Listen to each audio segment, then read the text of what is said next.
Hakika simanzi nzito, taarifa za msiba ambazo zimetokea na zimekumba taifa katika ofisi ya makamu wa rais.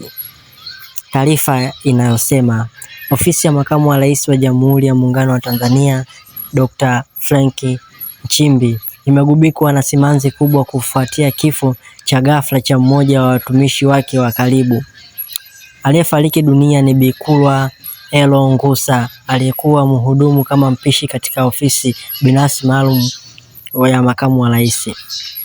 Taarifa iliyotolewa na katibu mkuu wa ofisi ya makamu wa rais imeeleza kuwa Bi Kulwa amefariki dunia na kuacha pengo kubwa katika safu ya watumishi wanaotoa huduma za karibu kwa viongozi wakuu wa kitaifa.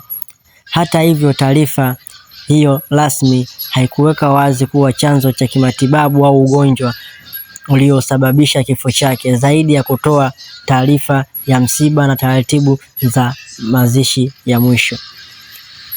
Je, wewe kama Tanzania umepokeaje hii taarifa? Ni taarifa za kushtushwa tu, maana baada tu ya kufariki Bi Kulwa Elo Ngusa imetokea taarifa nyingine ya Mheshimiwa makamu wa rais Nchimbi kujiuzulu, kutangaza kujiuzulu. Ni siku chache baada tu ya msiba, ni kama siku 3.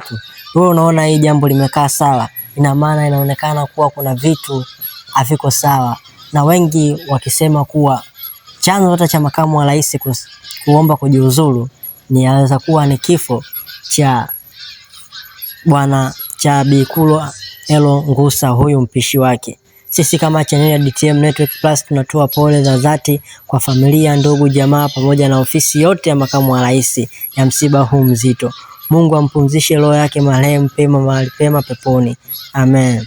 Kama unaungana kwenye channel yetu leo, usisahau kusubscribe, comment, kushare na pia kutufollow katika mitandao ya kijamii ya DTM Network Plus. TikTok tunapatikana, Instagram tunapatikana, Facebook tunapatikana. Karibuni sana, tunawapenda watu wetu.